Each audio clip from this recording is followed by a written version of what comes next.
Film dibuka dengan memperlihatkan seorang gadis bernama Kang Ina yang berjalan di lapangan.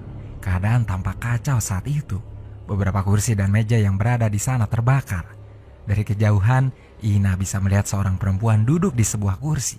Tetapi sebelum Ina sempat menghampirinya, perempuan-perempuan lain dengan wajah mengerikan sudah mengejar. Ina berlari menghindar, dan ia tiba-tiba terbangun di kamar asrama. Kejadian tadi ternyata hanya mimpi buruknya. Hari ini, Ina dan teman-temannya akan mengikuti ujian semester yang terakhir. Suasana di kelas agak kurang menyenangkan. Ina sering mendapat masalah atau bahkan mencari masalah dengan teman-temannya yang berasal dari keluarga kaya. Ia kesal karena merasa sekolahnya tidak pernah adil. Mereka yang memiliki banyak uang selalu mendapat perhatian lebih dan bahkan bisa berbuat curang. Sementara itu, di pekarangan sekolah, Kang Hyun yang terlambat harus melompati tembok agar bisa masuk. Beberapa saat kemudian, ujian telah dimulai. Baru beberapa menit kertas soal dibagikan, tiba-tiba seorang siswa bernama Cho Beum berteriak ketakutan karena ia berhalusinasi melihat sosok seram di kertasnya. Cho ditenangkan oleh Pak Kim, wali kelasnya. Anehnya, di tangan Cho banyak sekali bekas luka gores. Ia mengaku bahwa bukan dia yang melakukannya, tetapi orang lain. Pak Kim tidak menanyakan lebih lanjut dan langsung menyuruh murid-muridnya kembali mengerjakan ujian yang waktunya tersisa 10 menit lagi. Kang Hyun yang usil diam-diam telah mengatur agar bel berbunyi lebih cepat dan kemudian menyelipkan sebuah lagu di belakangnya. Beberapa anak tertawa, bahkan Bu Cho yang terkenal tegas pun tidak pernah menahan tawa ketika mendengar lagu yang diputar. Akan keusilan Hyun, ia mendapat teguran dari Pak Lee. Tetapi untunglah Pak Kim membelanya. Setelah masalah Hyun dengan Pak Lee selesai, ia pergi menemui Ina, gadis yang menarik hatinya. Hyun tahu bahwa Ina sangat suka mendengarkan musik. Hari itu ia memberikan sebuah Walkman lucu yang telah diisi oleh lagu-lagu buatan Hyun sendiri. Lantas sepulang sekolah, mereka bertemu lagi di rooftop asrama perempuan. Hyun memberikan tiket klub, tempat di mana Hyun sering menghabiskan waktunya saat malam untuk bekerja paruh waktu sebagai DJ. Ia ingin Ina datang ke sana dan melihatnya. Awalnya Ina menolak tawaran Hyun dan berlalu pergi meninggalkan lelaki itu sendirian di rooftop. 23 Mei, hari Jumat, sehari sebelum kelas khusus dimulai, ranking telah diumumkan. Cho kembali berhalusinasi. Ia melihat Ina sebagai hantu perempuan yang menakut-nakutinya selama beberapa bulan terakhir. Ketakutan yang dirasakannya membuat Cho hilang kendali sehingga ia menyerang Ina. Untunglah siswa-siswa yang lain segera menyeret Cho pergi. Ia dibawa ke rumah sakit setelah kejadian itu. Karena ujian telah selesai dan hasilnya telah diumumkan, banyak siswa yang meninggalkan asrama untuk memulai liburan. Tetapi tidak untuk Ina dan Myung Ho yang masih harus berada di sana karena akan mengikuti kelas khusus. Myung Ho bosan dan mengajak Ina untuk pergi ke klub Hyun nanti malam. Ina tidak bisa menolak. Akhirnya mereka sepakat untuk pergi dengan cara menyelinap keluar asrama. Saat mereka keluar tanpa sepengetahuan mereka, Cho kembali ke asrama. Petugas penjaga menemukannya bersembunyi di gedung belakang. Cho hanya melihat ke satu arah dengan raut wajah yang takut. Tangannya tanpa sadar menggores lengannya sendiri dengan pecahan kaca. Ia berlari lagi sambil berteriak ketika melihat sosok hantu perempuan yang mengerikan. 24 Mei, kelas khusus dimulai. Keanehan demi keanehan terus terjadi, tetapi belum ada yang menyadarinya. Hyun Yong tiba-tiba saja menghilang. Don Hyuk secara misterius terseret ke dalam atap. Tak ada saksi mata dalam kejadian itu. Pak Kim sedang sibuk dengan materi-materi bahasa Inggris yang tidak begitu dipahaminya. Ia memanggil Hyun untuk datang membantu pekerjaan. Mereka berada di ruang guru bersama Pak Lee. Ketika siswa yang lain sedang menonton video berbahasa Inggris untuk latihan, tiba-tiba layar di ruang kelas berubah menjadi sebuah rekaman video yang disiarkan langsung. Ada Hyung di dalamnya. Ia terkurung di sebuah akuarium dan sedang berteriak histeris meminta tolong. Ina dan teman-temannya panik. Begitu pula Ibu Cho yang mencoba menghubungi polisi namun HP-nya entah mengapa justru mati. Ina diminta untuk memberitahu kejadian itu pada Pak Kim dan Pak Lee. Melihat situasi menegangkan tersebut, semua orang kebingungan menemukan jalan keluar. Tak ada telepon yang berfungsi. Mereka kini sadar bahwa mereka pun dalam bahaya. Air di akuarium Hyung mulai keluar. Waktu untuk menyelamatkan nyawanya semakin menipis. Kim sudah berusaha untuk melakukan apapun yang ia bisa. Tetapi situasi justru memburuk. Pak Lee yang mencurigai Hyun mulai berkelahi di kelas. Tetapi tuduhan itu tidak terbukti. Ulah Lee hanya memperlambat proses penyelesaian masalah. Yuyung tidak bisa diselamatkan. Ia tewas di dalam akuarium. Pali mencoba keluar mencari pertolongan tanpa memperdulikan peringatan bahwa tak boleh ada satu orang pun yang keluar. Hampir semua anak-anak mengikuti jejaknya, tetapi langkah anak terhenti di lobi ketika melihat Pak Lee kembali dengan keadaan bersimbah darah dan sangat sekarat. Suara di speaker kembali terdengar. Peringatan dan pertanyaan berikutnya diberitahu.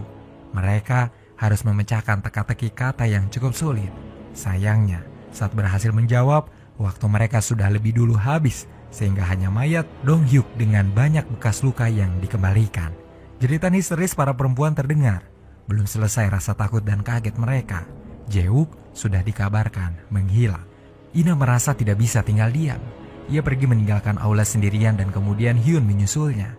Ternyata Ina sadar bahwa pembunuh mereka mengambil anak-anak sesuai dengan urutan ranking. Anak-anak yang ketakutan diam-diam meninggalkan aula. Mereka berniat bersembunyi. Myung-hyu pun ikut melakukannya. Ia tidak mendengarkan permintaan Ina agar menunggunya di aula. Setelah berbohong pada Pak Kim dan Byu-cho, 6 siswa bersembunyi di asrama. Begitu Ina kembali ke aula dan tidak melihat Myung-hyu, ia jadi sangat cemas. Hyun pun menjelaskan pada Pak Kim bahwa pembunuhan akan dilakukan sesuai urutan ranking. Mendengar hal tersebut, Pak Kim membagi anak-anak yang tersisa menjadi 2 grup untuk menelusuri sekolah bersama-sama. Keduanya dipimpin oleh Pak Kim dan Byu-cho. Mereka menelusuri lorong-lorong di halaman sekolah untuk mencari keberadaan si pembunuh. Hari sudah malam, mereka masih dalam ketegangan di gedung sekolah. Myung-hyo beserta 5 anak yang lain sedang berada di kamar asrama mulai mendengar suara-suara dari arah luar. Mereka ketakutan dan panik. Pintu kamar digedor dan dipukul menggunakan benda tajam berulang kali hingga pecah. Seorang siswa ditarik keluar. Sementara itu, Pak Kim sudah menemukan ruangan di mana ia harus menjawab pertanyaan baru. Ina dan Hyun melihat kamar asrama yang lampunya berkedap-kedip dan terdengar teriakan di sana. Situasi tidak terkendali ketika Ina dan Hyun masuk ke asrama. Setelah siswa bernama Sujin ditarik masuk ke suatu ruangan secara misterius, lampu kembali menyala dan menyisakan kebingungan bagi Byu-cho, Hyun, dan Ina. Pak Kim dan anak-anak yang ikut bersamanya telah berhasil menemukan jawaban yang membuat mereka melihat video Jae-wook yang tewas dengan keadaan sangat mengerikan. Akhirnya mereka berkumpul di kantin sekolah, saling melindungi satu sama lain dan menunggu pagi tiba. Ina yang mendengar jawaban dari pertanyaan sebelumnya, tiba-tiba mengingat sesuatu yang ia yakini ada kaitannya dengan teror ini. Musim semi di auditorium adalah waktu dan tempat kematian teman dekatnya dulu. Jiwon, gadis malang itu adalah siswa yang sangat berprestasi. Dulu Jiwon sangat berambisi untuk mendapatkan beasiswa agar tetap melanjutkan pendidikan. Sayangnya, tiba-tiba ranking Jiwon menurun begitu saja dan ia pasti tidak akan mendapat beasiswa. Tetapi Jiwon kemudian ditemukan sudah tewas dalam keadaan yang mengenaskan. Beberapa anak mulai berpikir bahwa hantu Jiwon mengganggu mereka. Mendengar hal tersebut, entah mengapa Pak Kim marah dan berkata tegas bahwa hantu itu tidak ada. Ina menengahi. Ia tidak tahu apakah yang menyerang mereka adalah hantu atau bukan. Tetapi entah mengapa Ina sangat yakin bahwa semua ini ada kaitannya dengan Jiwon. Pak Kim tidak suka mendengarnya dan mulai marah. Saat itu pas Sapam datang dan mulai terdengar bel. Si Jun saat itu sedang disiksa. Tubuh dan wajahnya digores menggunakan paku. Kemudian ia digantung ke langit-langit ruangan. Pak Kim memutuskan bergerak sendiri untuk menyelesaikan masalah ini. Sedangkan Byu-cho, Ina, dan Hyun memecahkan pertanyaan lain. Mereka merangkai puzzle. Waktu mereka sebentar. Saat itu Sojin sudah dimasukkan ke dalam mesin cuci dan diputar di dalamnya. Pak Kim yang berada di gedung asrama sedang ketakutan karena dikejar-kejar oleh seorang yang sangat mencurigakan. Ia bersembunyi di dalam lemari penyimpanan barang ketika tiba-tiba sebuah pisau tajam hampir menembus wajahnya. Jawaban puzzle telah ditemukan, tetapi sayangnya mereka terlambat. Sujin sudah tidak bernyawa di dalam mesin cuci. Ketika itu Ina mendengar suara lain. Ia mencarinya sendirian dan menemukan seorang perempuan sedang duduk sendiri sambil menulis di kamar asrama. Tetapi begitu Hyun, Pak Kim, dan Byu-cho datang, ia terlihat tenang dan hanya berkata baru saja melihat sesuatu yang mengerikan. Tidak mau berlama-lama di ruangan itu, mereka melanjutkan pencarian dengan mengikuti kabel sambungan speaker. Dalam perjalanan, mereka bertemu dengan Cho yang masih tidak terkendali. Ia ingin menyerang Ina, tetapi dengan cepat Hyun menahannya. Mereka berkelahi, naas. Perkelahian itu membuat Hyun tewas karena Cho menusuknya. Di saat yang sama, Cho juga tewas karena Pak Kim menghajarnya dengan batu besar. Kejadian itu benar-benar membuat Ina sangat bersedih dan terpukul karena kematian Hyun. Namun, usaha mereka menghentikan teror harus selesai. Kabel yang mereka temukan menuntun mereka ke sebuah ruangan terkunci. Lagi-lagi mereka harus memecahkan password. Tetapi kali ini Byucho berhasil menjawabnya dengan cepat. Pintu terbuka dan mereka melihat Myung-ho tergantung di sana dengan posisi terbalik. Mereka berusaha melepaskannya dari ikatan, tetapi usaha mereka sia-sia.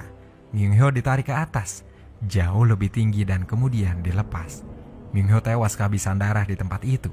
Pak Kim berhasil membunuh salah satu pelaku, yang tidak lain adalah ibu Ji-won. Pagi itu, ketika semua berpikir teror telah selesai dengan tewasnya ibu Ji-won, mereka membuat acara berkabung di sekolah atas kematian 8 siswa. Ina merasa tidak kuat menahan kesedihannya lagi.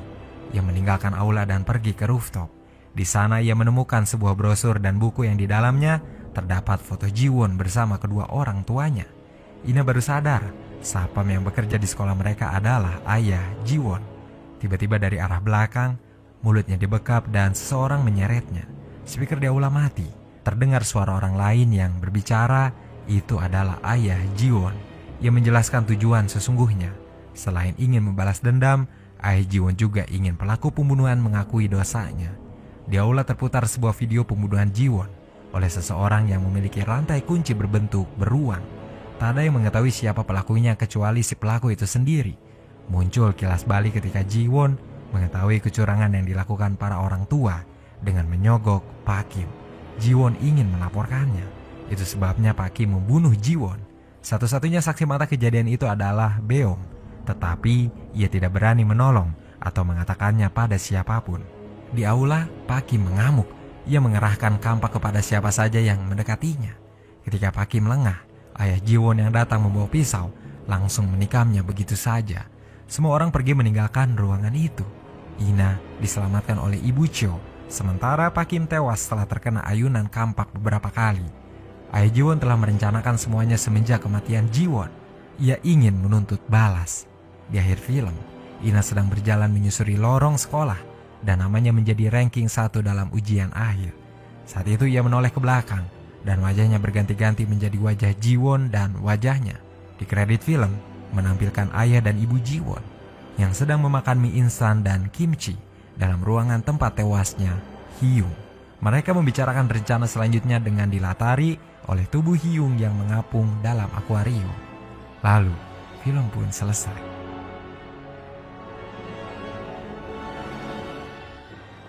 Death Bell, film yang memiliki setting tempat di sebuah sekolah dan berkonsep teror pembantaian ini secara tersirat memberikan kritikan bagaimana pola pendidikan di Asia yang mengedepankan nilai bagus tanpa peduli prosesnya. Kecurangan bisa saja dilakukan asal memiliki banyak uang. Karakter ayah Ji-won di sini yang mungkin kita kira sebagai tokoh antagonis sebenarnya tidak sejahat dan seburuk itu.